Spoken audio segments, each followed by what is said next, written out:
There once was a man named Gold Roger who was king of the pirates. He had fame, power, and wealth beyond your wildest dreams. Before they hung him from the gallows, these were the final words he said. Our perspective is yours for the taking, but you'll have to join us first. We left everything we debated at the Yonko table. Ever since, pirates from all over the world set sail for the Grand Line, searching for the Yonko table, the table that will make their dreams come true. Yo, folks, welcome to the latest and the greatest from the Yonko table. That is the voice of Grandmaster Hoop, and we're coming to you from the I guess I could say it already, from Mordor. We're coming from the land of Mordor to talk about Lord of the Rings and the Rings of Power. Now, I dare say Mordor, but we'll get into Mordor a little later on in this episode. But yes, the Rings of Power, the penultimate episode, is here. It's out, and goodness gracious, things are not looking so hot for our heroes. With me, as always, is DrJaceAttorney, fellow Yonko, to discuss DrJaceAttorney, Rings of Power, penultimate episode. Are you hyped for the finale, or was this a little too slow for your taste? I think it's a good penultimate episode because this is the second to last episode, right? Next week is the season finale of Rings of Power. Correct. I think it set the tone pretty well. It was a little slow. It involved characters that I don't care for, as I've said before. Funny enough, last week's episode did not involve really any of the characters that I did not care for. Specifically, our favorite Hardfoot. But of course, they had to touch on her this week. But I really liked what was kind of built up for the season finale. I feel like it's going to be a really bombastic one because certain things were awoken in the mountain that we were talking about earlier in the pod. We did. Yes. And they set up some greatness with Mordor. Again, I doubt this was the way Mordor was created in the actual material, the Tolkien material, but I think I'm still fine with it. I mean, again, that's me just coming from, I don't know how it was made in the original material. So for me to have it seen like this, it's like it doesn't bother me. Or I don't know. But I am excited for what's going to come in the following week. But this episode itself was pretty good. I don't know. I don't know what's next. I really don't know what's next. Honestly, really? I know we missed last week. Again, we're Florida people, so dealing with Florida things over here. Well, I felt last week felt like a finale. You could have ended it right there for me. Called that a season. Mount Doom erupting. Mordor takes its place. They clearly lost. Well, they thought they won, but they clearly lost in the end. I would have been fine with that. I don't know where this finale is going because given where everybody's at here, I don't know. I don't know what to expect, which is good, though. I do like the uncertainty. I do like the show keeps us guessing. I like how it's not necessarily very played out. This is, again, 3,000 years before the main story of Lord of the Rings. It can really take its own path and diverge however it wants to. And I don't know if this is how Mordor was made, but I can buy it. You're okay with it? I'm okay with it being made like this. Are you giant eruption of sorts. I guess I'm okay with the giant eruption bit. And maybe they'll explain this later, but I don't know if I'm okay with like just some random dagger being the catalyst of like a dam just collapsing and then the water falls into the underneath the earth and then it causes the Mount Doom to explode. Like I like the explosion of Mount Doom and what it led to. I just don't know. I don't like that there was a MacGuffin that was kind of like, that thing was stupid. I don't like the dagger. I don't like the dagger thing because we still don't know, right? Like we don't know what its purpose was. It's just it was a key, that, you know, you insert it in the slot. That's what our favorite Waldreg did. Waldreg. You want Yep. Sauron, right? And Right. he turned the dagger, and then that caused the water. I guess that's the one that I'm indifferent to, because I'm like, I wonder, I am curious as to how this was actually formed. I would agree. I would like an explanation. Like, who the hell thought of this? This is a well thought out plan.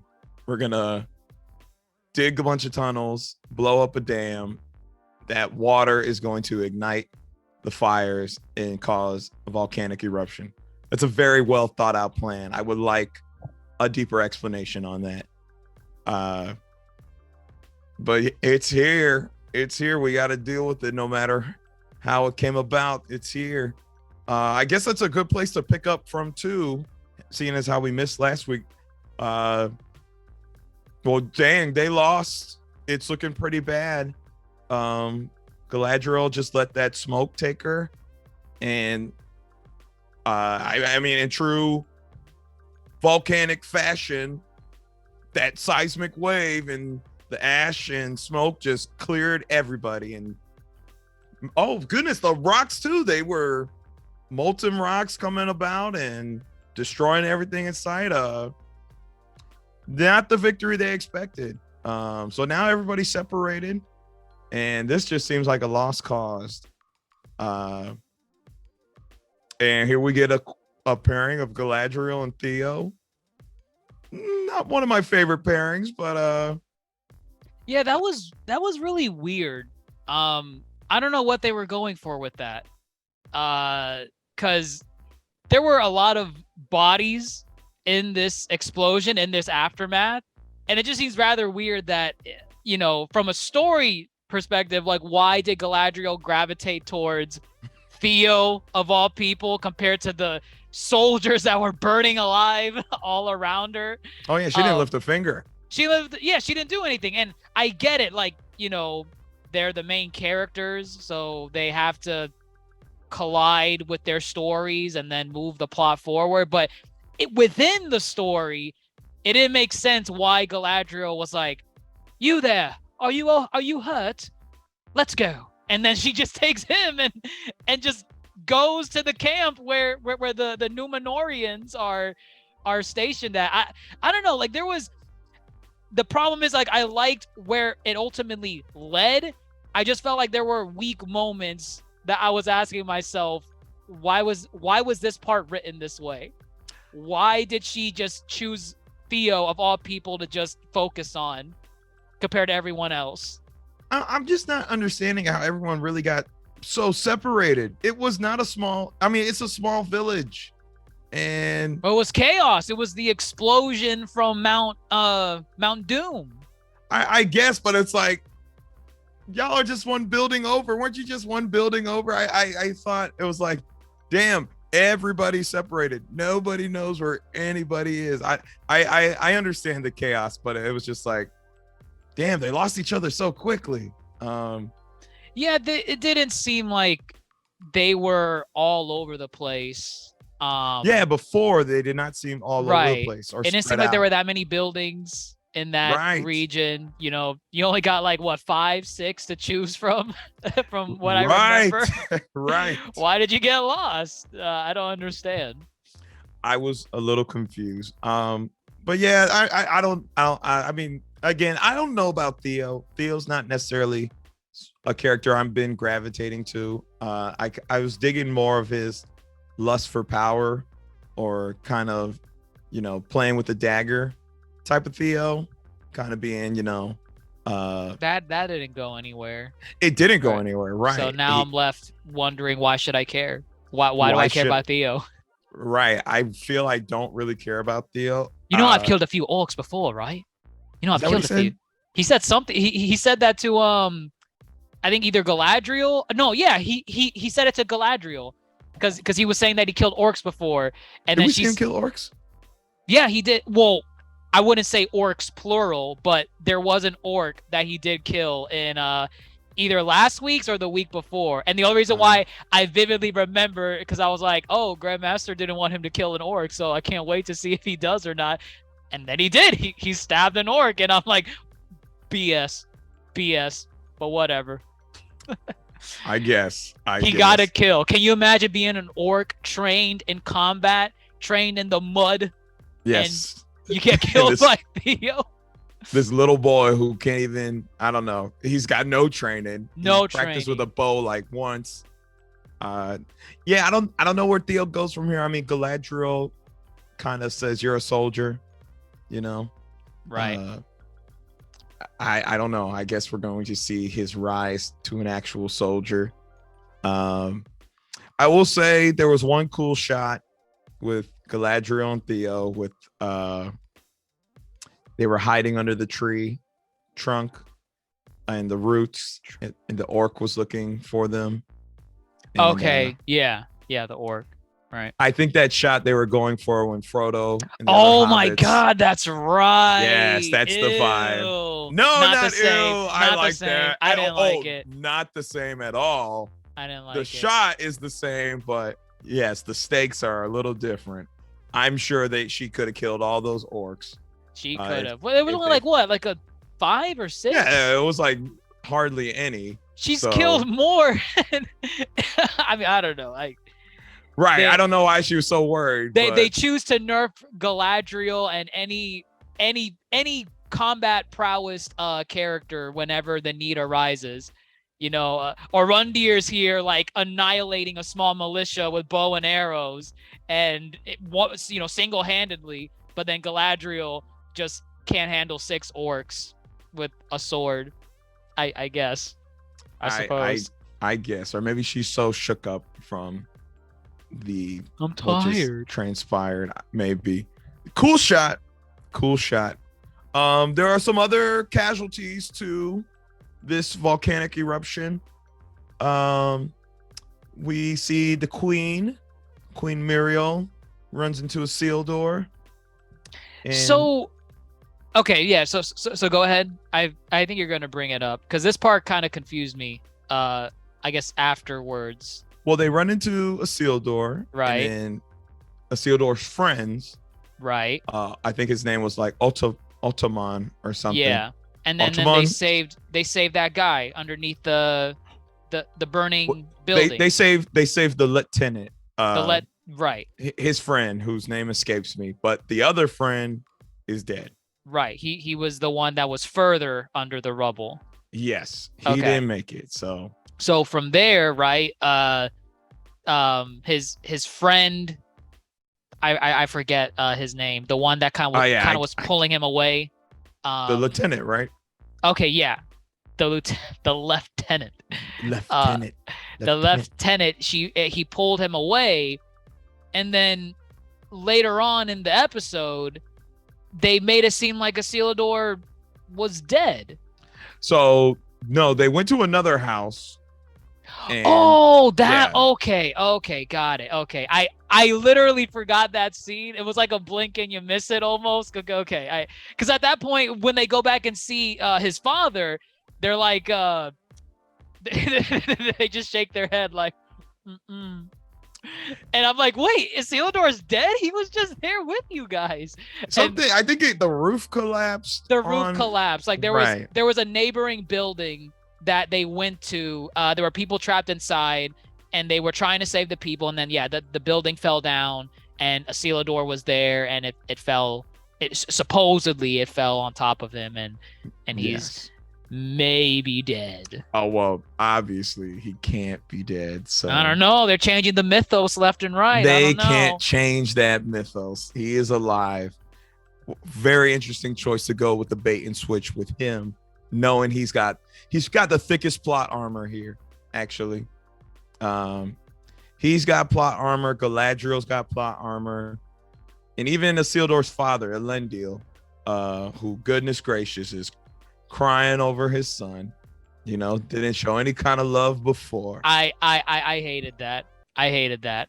Uh, This go ahead. you hate it. Why? Oh no, because this guy was such an ass to his son the entire time. The son kept saying, "Dad, can I prove myself?" No. But you must prove yourself, son. And I'm like, well, Jesus, Dad, can I do Man, it a rock now? in a hard place. Goodness. It's like I don't understand. Like the guy just kept Isildur kept wanting to participate and prove himself worthy to be in his dad's respects, and the dad kept just beating him down, just saying, "No, I will not give you a chance, but you better prove yourself. You better prove yourself, but I won't let you prove yourself." It is the idea of loss. Loss is gonna be the trigger for his character growth. And now look. Now him and Isildur are gonna come together and see eye to eye, like the Goofy movie. This is the Goofy movie. Is this where you're going with that? Isildur and Elendil are Max and Goofy. That is all this is. So Isildur in the season finale is gonna appear in a Powerline outfit, and he's gonna sing the song. Not a Powerline outfit, but Isildur is gonna do the move that his dad taught him in Slay an Orc. What, the fish? Oh, The perfect okay. cast. The perfect cast. Yeah. Perfect cast. I'm calling it now. I mean, again, He's gonna smash in from the ceiling last minute, and he's gonna slay an orc, or I don't know, slay something. Yes, he is. Because again, he's got plot armor. He's not dead. There's no way you can't rewrite that. They should have him coming in on horseback, like the way Galadriel was last week, where she goes upside down. This? Yes, that was so dumb. I mean, it's cool. It was silly. It was a little too silly. Is that too idyllic for you? You can't buy that elves are like that. I can buy them being idyllic. Like I know Legolas did some crazy stunts in the trilogy from Lord of the Rings. That one is just you don't have to do all this to dodge an arrow. You know, you could just swoop and then cut the head of the guy. Plus, you know, your momentum, your force power is still with gravity to cut off the head of the orc. You doing all this to go upside down is a little bit extreme. I don't think it's necessary, but I think they're just trying to be like, hey, y'all, if you didn't remember, elves are much more agile and better equipped to fight than men. Just in case y'all didn't remember. I'm guessing that's what they were going for. Right. Might be a little extra. She's definitely showing off. She's showing off, but she didn't have a lot to show off this week because apparently 6 orcs are too much for her to handle. I guess maybe she had Theo with her. She's like, oh well, I'm fine, but I don't know about this kid. He says he's killed some orcs. I don't really believe that, but so he says, right? So he says, because he used plural. I've killed orcs more than one. So right. I don't know either. Goodness. The queen also affected by that roof falling. Right. I don't know. Also, that's what caused what happened to her. Okay. Yes. I was wondering, like, I guess that roof collapsing scene, I just toned it out of my mind because that literally everything happened. Yeah, you forgot the whole scene. Jeez Louise. I forgot the whole scene. So right. What were you gonna say about the queen? Well, it's a weird thing. I don't know what to feel. She's blind. I'm like, I don't know if what that could really happen in that scene that would lead to that. No, not that I don't buy that she's blind. It's just like the decision now to make her blind. I don't know how that affects how I think of her as a character. She wasn't. She of course, you know, she brought the Numenorians over and, you know, made the decision, but I don't know. It's like, okay, she's blind, but they're making it a big deal. They're like, don't tell anyone. You know, like, or they're being overly dramatic. Like, you know. I mean, it makes. I don't think it was over dramatic. I thought it made sense in the sense that that's their leader for Numenor. Yes. And if they see that, oh my God, like she was literally blinded and all this, and she's gonna be, you know, kind of like feeling around, like where to go and make sure she doesn't bump into like a tree or something. The way I took that was it would be demoralizing for her men, her troops, and she didn't want them to know that she cannot get her bearings about. But then again, that leads to the thing where it's like they're eventually going to know that you're blind before you sail back. So it's either you let them know now, or you let them know before you set sail. Someone's going to know that you're blind. Your army's going to know that they're blind. So I understood why they were making it over dramatic, but at the same time, it's like, to what? Save you a couple days of not telling your men that you're blind? Like, I just feel she's allowed to be blind. It's a whole volcanic eruption and you're out here rescuing, people. Pride. It's pride. It is definitely pride, and it's probably definitely, as a woman, we haven't seen it much so far in the series. It's more been kind of, hey, elves are bad, we hate elves, versus women can't be in power. But maybe that's what's going on. Kind of they're gonna look down on her as a queen because now she's blind and now she's not as capable before to lead them. But yes, you can't hide that. Like, you can try, but she almost ran into a freaking tree branch. Right. Yeah. What? She's gonna run into something. She's gonna bump into They're being like, Queen, where are you going? Like, it just sucks that they didn't even show like what blinded her, because I'm just sitting here wondering like what, like, I guess like burning ember from like wood, I guess. Yes, maybe that's essentially what it was. Okay. Yeah. A case of show don't tell, but okay. No, they showed it. They showed it. They showed it when she. Yeah. Oh my gosh, did you miss? They showed it. That scene must have been blocked, regressed in my memory. Goodness. You definitely see like something going in her eyes, or it's like it was mad close to her face. Okay. So yes, there is visual aid to prove that.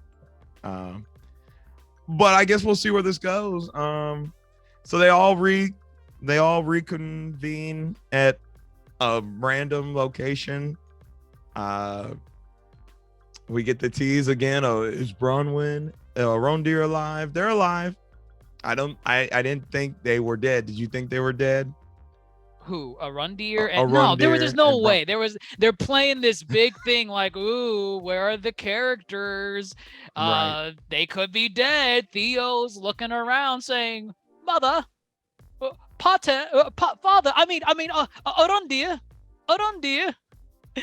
When he finally met them, in my head, when he saw Arundir, I thought he was like, Daddy. He like gave him a hug, and I'm like, all right, okay. He's growing. He accepts an elf now, and he just traveled with an elf. Here's my thing about this. It's implied, right, that Arundir and Bronwyn had a relationship before the start of the series, right? Their relationship, yes, started before the series. Is it implied in any way that Theo potentially is no, not Arundir's son? No, I don't. They don't make any kind of allusion to that. Okay, I'm just judging from like the skin complexion. Bronwyn's white. Bronwyn's was a little darker. He I mean, yeah, like he is. Theo's melanated. He's darker skinned than his mother. So, and then Arundir, of course, is Arundir. So I thought, is that maybe something that is a thing? Like I didn't see that story wise, but then once I started seeing more of like clearly Bronwyn and Arundir had a relationship prior to the start of the series, and then how poetic would it be that Theo for some reason hates elves, and he hates Arundir in the beginning, but turns out that's probably the dad he never had, and then now here he's like, Mother, I'm so glad you're alive. Arundir, my father, I'm so glad you're alive. I don't think they make any direct references, but he very much could be. You raise a good point. I mean, I'm curious. I'm curious. he is darker than Bronwyn. It could be. He could be. I don't know if that necessarily. I don't know. I don't think that whether he is or not. I don't know if I call that like a big reveal as far as, oh, he's his son. Oh yeah, no, I wasn't even thinking like it would be like an episode of Mari or something where the tests are in Arundia, you are his father. No, I wasn't expecting that, but just kind of some nods here and there. Like I don't know, I don't know. Maybe I'm reaching. Maybe they're not related. They're likely not related. I just thought. Potentially, it's like poetry. It rhymes. He hated elves. He didn't like Arundir, but there's some implications that maybe they're related in some way because there was a past love with I don't think it's Bronwyn. a reach. Right. Yeah, no, I think you can totally buy into the fact, but whether he is or not, I don't know. I don't think that moves the chains for me as far as that plot line, as far as that relationship goes. Right. Like I'm okay with whatever's going on. We find Hallbrand. Does your theory still stand? Yeah. Yes. There has yet to be anything that takes away that I think Hallbrand is Sauron. I feel like he's playing the long game, being this cryptic. I don't know what the big reveal is gonna be, like when he finally peels off his mask, or I don't know. Oh my gosh, that's gonna be so weird. But they are shielding his past very closely, and we're getting towards the season finale of the series, and it's like the only characters that we don't know who the hell they are yet are the Stranger and Hallbrand. Yep. That is literally it.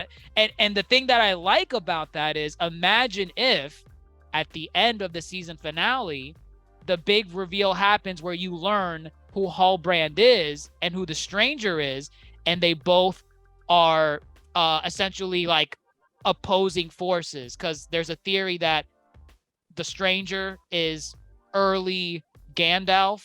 Mm-hmm. Correct. So Gandalf is a very good person. He means well. So he's like, the embodiment of good.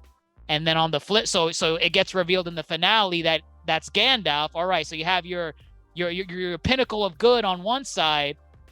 And then on the other, you get your reveal who the evil side is. Oh, Hallbrand, you are Sauron, right? I mean, I can buy it. I mean, he needs elvish medicine. This sounds like he wants to go to Linden, so they're gonna take him to Linden. So that's where they're going now, right? With Galadriel. Okay. Yes, Galadriel's gonna take him to Linden, and if he truly is Sauron or any villain, I would probably want to get into the elf, HQ, the king, like the capital of the elf kingdom, and then right. I mean, he might grab something while he's there, or might set in motion the forging of a certain amount of rings of power. I don't. Oh man, do you think? I don't even think they're gonna do that at the end. No, I don't. I don't think that. Right. I feel like it's too out of the way. Like they focus clearly on just how Mordor is forming and just working on getting this mithril. Right. Yeah, I don't think we're getting the title show. We're not getting the rings at the end of this season. I don't see it unless they just somehow rush this entire ending, which I can only see just the conversation. Let's start. We need power. Maybe. Oh, what? Yeah. You want them to end on that line? We need rings. Not that rings they of power. They're not going to come out and say then roll we need credits? rings of power. No, they're not going to come out and say we need rings of power. They're going to come out and say something like, we need power. Well, how does that look? And so it's gonna be, they're going to assess their situation and be like, we're really like behind here. Right. We're gonna need to play catch up somehow, however that may look. Not sure how that's gonna look, but they're gonna have to do a little self-evaluation and be like, we're not playing this game right. We gotta step it up. But the Numenorians, they're going back to Numenor. But they're going back to and they'll be back. They'll be back. They'll be back. That's not what Isildur's dad. No, Elendil says I should have never picked up that elf. That L. Oh, good. Look at that. That is that. Oh yeah, you're black. We can never be friends. I knew it all along. I knew it. I thought if I gave one of you a chance, maybe. Oh my god. I should have left you back. That is what that is.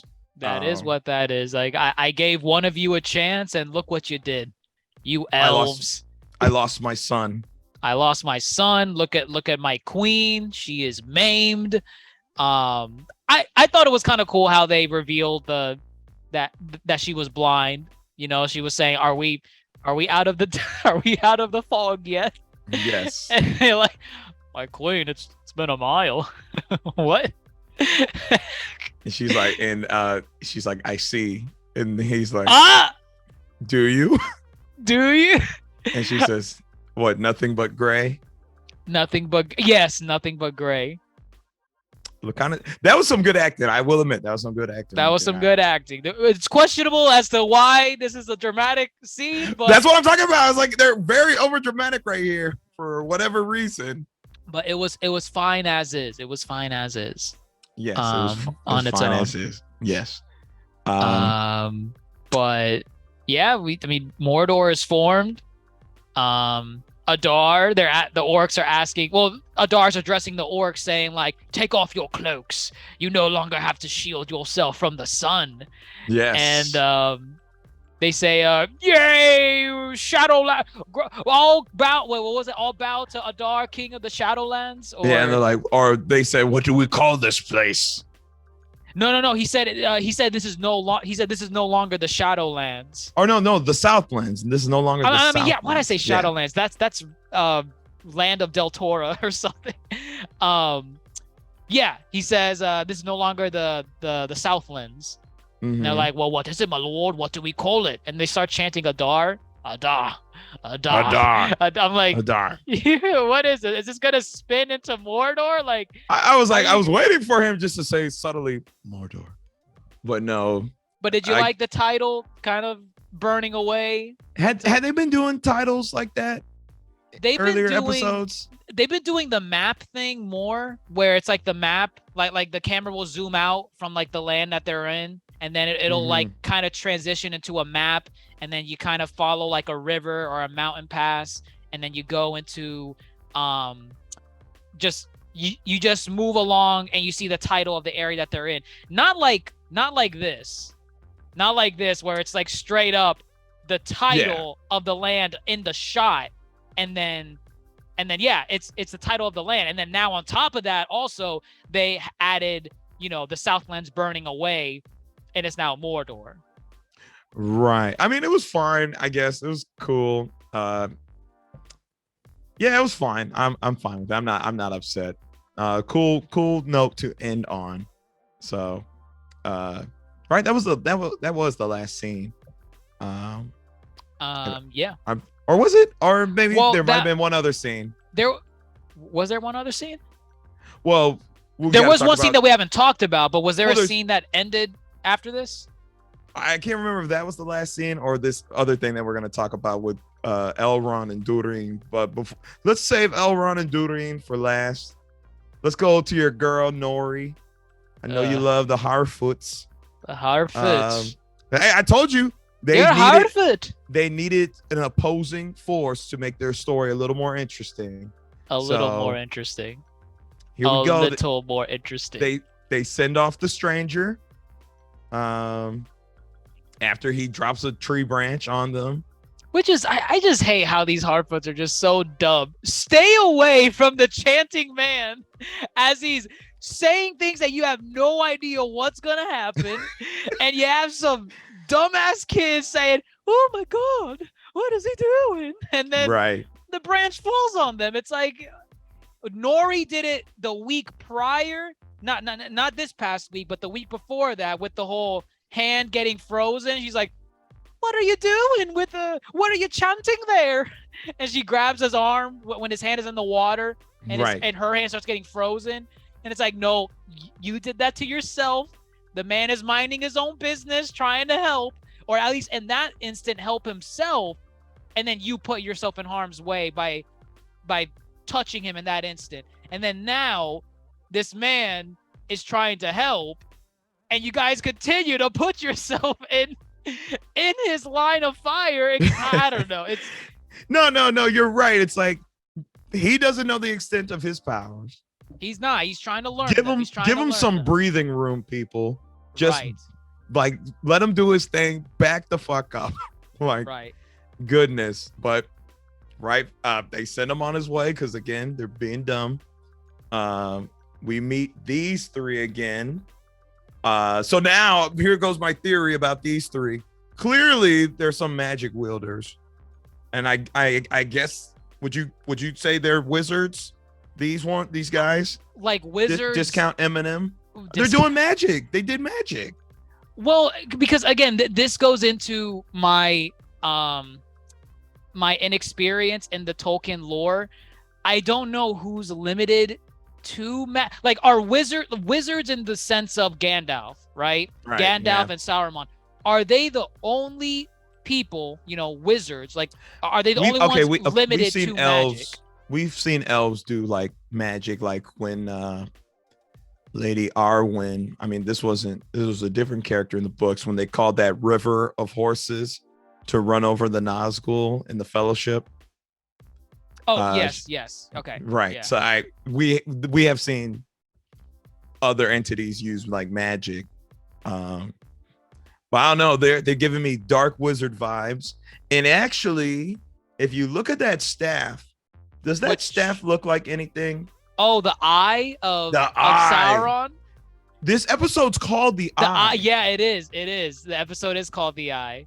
You're right. And I'm starting to think the Eye is maybe, I guess, a cult group that worships something dark and evil. I mean, because like and again, I don't know. Are wizards just born old? Like, I don't know. I don't know if they're born. I mean, because again, I'm basing my knowledge off of like Saruman and Gandalf. Right. They're old, and we see here the stranger is practically born old. Like he's born in a sense. And so I'm thinking, so that means all these characters are born old. But then you have Discount Eminem, and it's like, all right, so who is magic limited to? Are these wizards? Because if that's the case, then yeah, they're wizards. They can do magic. That makes sense. Or I don't know. They're a new entity. They needed to be more involved with the Harfoots from the beginning, because I am intrigued with their story now that they're an opposing force with an active role. Before, the last scene we saw them in was that they were looking at the crater this man fell in. And it's like, oh my God, you guys are at ground zero? We're all the way over here. Harfoots left a week ago. Come on. They're like 700 miles away. Like, pick up the speed, right? And so now that they're there, they're actually there where the Harfoots are. Now I'm like, okay, I still don't care about the Harfoots, but I care about their plot thread because this opposing force is now there, and I want to know more about them. Who are they? Are they wizards? What is their connection? You pointed out the staff. That does look like the Eye of Sauron. Sure does. Are they like a precursor to the cult that maybe brings the birth of Sauron? I don't know. I should have been asking these questions at the beginning of the Harfoot plotline. But they wanted to save it for the penultimate episode for the Harfoot plotline. So, okay. But yeah, that's I am intrigued. I am intrigued because I don't know. One of the wizards characters, they blew, like they put out the torch. They put out, yes, and then they blew it back, and it instantly everything caught fire. Right, but they didn't. But then they left. Right, they left after that. They didn't kill them. They didn't kill them. No, they didn't kill them. Nori like ran up to them and was like, he went that way. But that was before they did the fire thing. Because they knew she was lying. I'm pretty sure. They knew she was lying, and then because they teleported behind her with a kunai knife. Yes. When she said he went that way. Doing some fingers. Doing some weird finger stuff. I don't know what their deal is. They're scary. I'm scared a little bit. I'm scared. They don't crack a smile. What's their deal? Yeah. And then the fire stuff ensues. So at that point, I'm like, so what's going on here? I'm definitely intrigued for sure. Right. And I looked it up. The last scene is the Mordor title appearing. Crazy how that's the last scene, because I feel this other thing might be. This scene I thought it was gonna end there when because I know which part you're gonna bring up. We haven't talked about it yet. I thought it was gonna end there, like boom, credits. Right. Like, we kept going. But to be fair, this is right before that scene. Like literally, but before the Mordor scene. The scene that you're going to talk about right now is right before the Mordor scene. Okay. So perfect. Real quick, I like how the Harfoots are now realizing they were assholes, and now they're going to go help the stranger. It only took 7 episodes. Development. Wow, development. Ooh. I'm now invested in the Harfoots and these weirdos. Sadek is going. He's leading the way. Nori, Poppy, and the mother. Shall be interesting. That's a fight they're going to lose. I can't imagine they win. Unless the stranger goes crazy. Right. All right. Elrond and Durin. Not much ever happens with these two. It's a lot of back and forth of the same thing. The elves want Mithril. Dwarves don't trust them. Right. And I guess it finally came to a head here. Durin steps up to his father because they find a huge pocket of Mithril. Right. It's all there. It's all there. It's a lot. Yeah. And you see how far down it goes. It's a lot. Daddy-O's not having it. Durin says, "You'll be the death of us all. You're stuck in your ways. Elrond's my brother. It's like he came out of my own mother's womb too." How dare you? I was surprised he brought it up like at that point, because he was listening to his son when he was saying, "Elrond's my friend. How could you do this?" But then as soon as he brought up the mother bit to emphasize how much of a brother he sees in Elrond, that's when his dad wasn't having it. How dare you invoke the memory of your mother? I thought he was going to like slug him like a dwarf. But goodness gracious. That didn't happen. It didn't happen. It was a little much.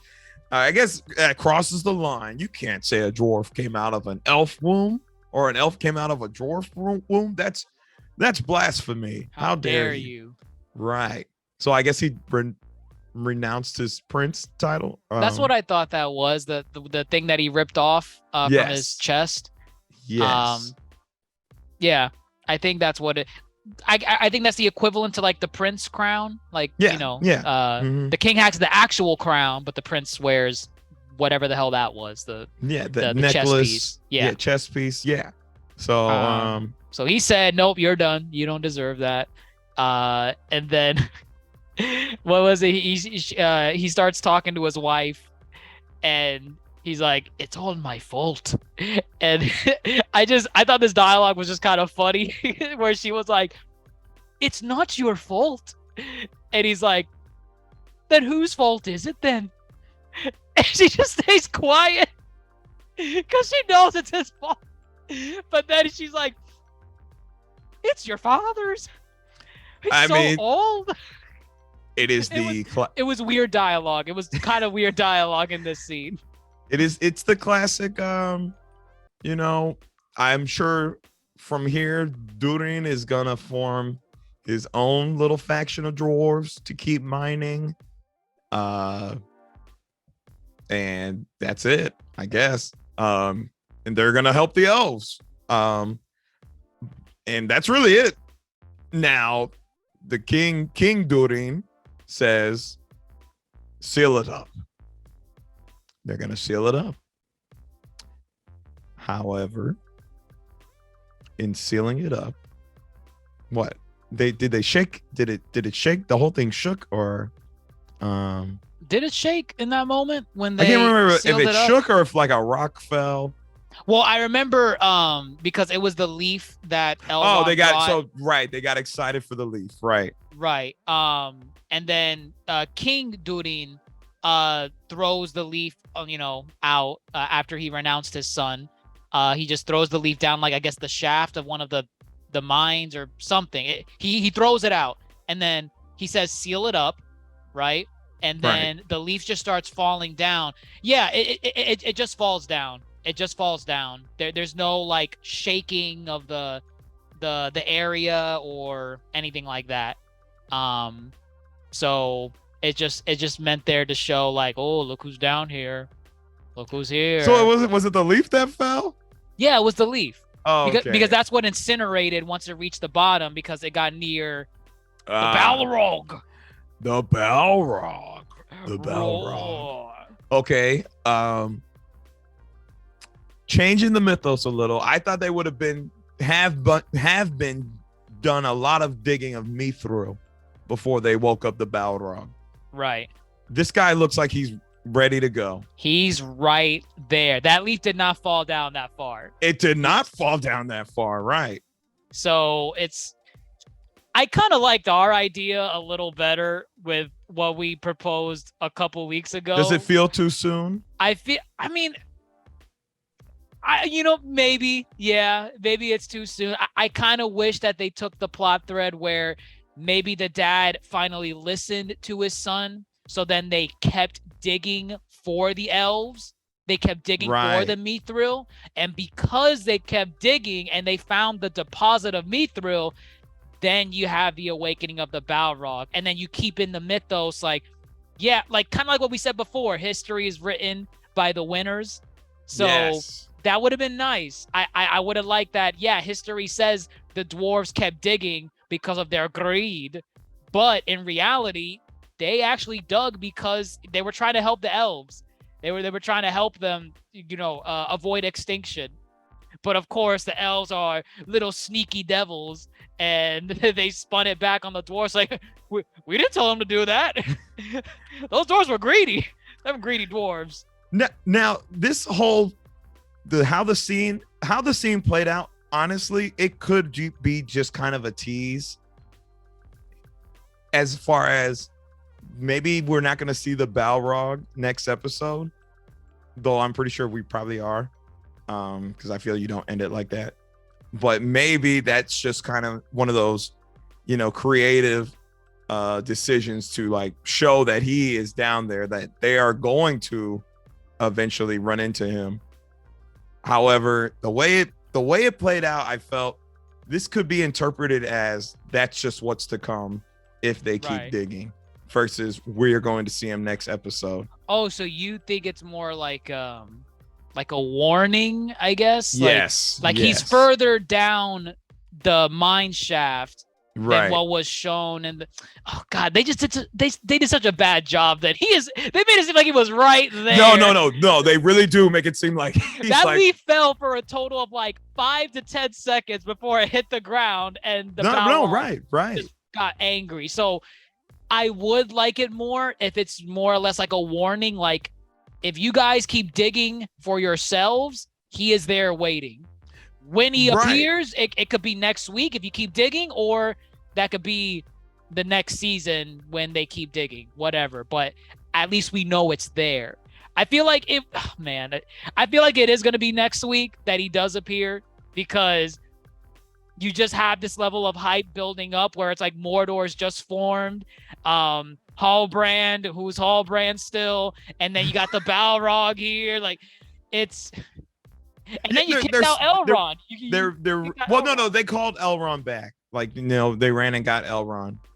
Well, yeah, they called him back, and then Oh, right, you're right. Durin They threw him called out. him back. King Yeah. Durin threw him out. You're right. Right, Okay. because they caught him and Prince Durin digging, right? Like they were digging. Yes. And then he's like, "How dare you!" And he kicks out Elrond, and then he denounces or renounces the name from his son Durin. So, right. So it's the classic.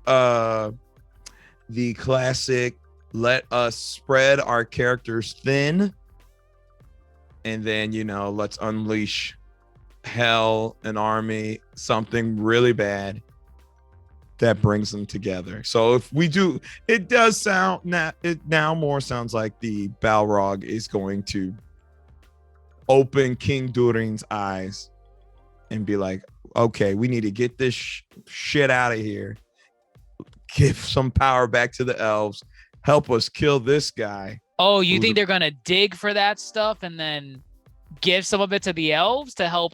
Because I mean, it's right there. I don't know. Yeah, I know, but this is gonna be the game-changing moment for King Durin to realize he was in the wrong. Maybe we need the help of elves. I believe. Oh yeah, maybe that's. Ooh, wow, because he was on his high horse about like when their time comes, their time comes. Like that's fate, they're gonna have to. The elves are meant to die, they're meant to die. And Prince Durin's like, "Father, my friend is drowning. Let me help him." It's gonna be rather poetic that King Durin had that mindset. But then once they wake up the Balrog and it's the dwarves' time to perish from the Balrog, now he's asking for help, saying, "Oh, we don't want to die. It's not our time yet. It's a Balrog." No, And absolutely. That's what's going to happen. How poetic. They're going to be drowning in fire. They are. It leads into a good season finale. I think it's going to be good. Yeah, no, I definitely think it'll be good too. It'll be interesting to see where it cuts off, knowing we still got many years before, the first War of the Ring, Right. So it's like, what do we got to look forward to? We just got the forming of Mordor. What's next? I guess Sauron reveal, or the Balrog and the damage it's about to do. Elendil is technically supposed to be the king of Gondor by the time the war starts. Who's the king of Gondor? Elendil. Elendil's Isildur's father. Okay. But he's not currently a king now. Oh man, I honestly don't think they're gonna even adapt that properly. I think they're, how they loosened up the timeline to make a more compelling story. I don't think we're gonna see him be king for a while. The king of Gondor. Yeah, definitely a while. But these are things I feel that they need to move towards that. But we'll see how they do it. I mean, they're doing a pretty good job this episode. Definitely slower, which is fine. If it's slow now, I imagine we're going to get a bombastic finale because this really dialed it back. So, yeah, I'm excited. All right. I'm excited too. Okay. Any other final thoughts? Anything you're looking forward to, or? No, I mean, it's gearing up to something nice. Hallbrand's going to get some elven medicine. He's going to heal his wound there. He's Sauron. He's Sauron. I'm calling it now. 1 week from now, we're going to see the big reveal. Okay. Cards on the tables, everybody. Cards on the table, and you have to put him on too. Who are you thinking is Sauron? If you have I don't know who you could got be to. Sauron. Now's the time to do it. It's 1 week before the finale. I guess Hallbrand. I guess. I don't want to commit. Theo. It's Theo. Okay, Theo. You don't think it's gonna Theo? He's gonna be lured with power again. He's gonna be lured. They're setting up Hallbrand, so it's got to be someone who you least expect. It's Theo. You might as well say Nori. It's Arondir. Wow. I don't freaking know, man. How They might just pull trollish. it. Because again, with original characters like Theo and Arondir, you can do whatever the fuck you want to do with them. So That's gonna be so weird if they're Sauron. it would be very weird. Out of all the original characters you could choose from. it might be weird, but I'm just saying if they want to do the big rug pull, I think that's where Nori could be Sauron. I don't I think Nori agree. is Sauron. That's no. the biggest rug pull. I guess that would be the biggest rug pull. Harfoot is the Dark Lord. A Harfoot? Technically, Frodo was gonna be a Nazgul if that blade worked. By that logic, yeah. Would you be afraid of a Hobbit Nazgul? Yes, I would very much. He can hide in the bushes and pop out. I got you. Right. Meet my blade, sting. Doesn't it sting? Is that what he's gonna say? He's gonna talk like that? Or wow. Just like a bumblebee, I sting. You're gonna be my second breakfast. See, there you are. I think you should get off the road. Oh yes. Let me stop. Let us stop. Please. I'm excited. But, I'm excited. I'm excited too. But that's it from us here at the Yonko table, folks. I hope you're enjoying Lord of the Rings of Power as much as we have been enjoying it. We will see y'all next week for the finale. Hopefully it's a bombastic finale. We shall see. Theories may be proven right or wrong. We shall see. And good to know, season 2 has already begun production, folks. So we're on our way for a fantastic series so far. So as long as they keep delivering, we got y'all covered. So thank you for listening on various podcast stations. Be sure to follow us on all social media platforms, Facebook, Twitter, Instagram. Be sure to follow us on TikTok. We got good stuff popping on there. Be sure to check us out on Twitch too. You can catch us over there too. Again, we expanded, baby. We expanded. I think I said them all. I think that's it. I think you said them all. Yes. But without further ado, folks, I'm your Yonko host, Grandmaster Hoop, fellow Yonko, DrJaceAttorney. We're signing out, and we'll see y'all next week. Take care.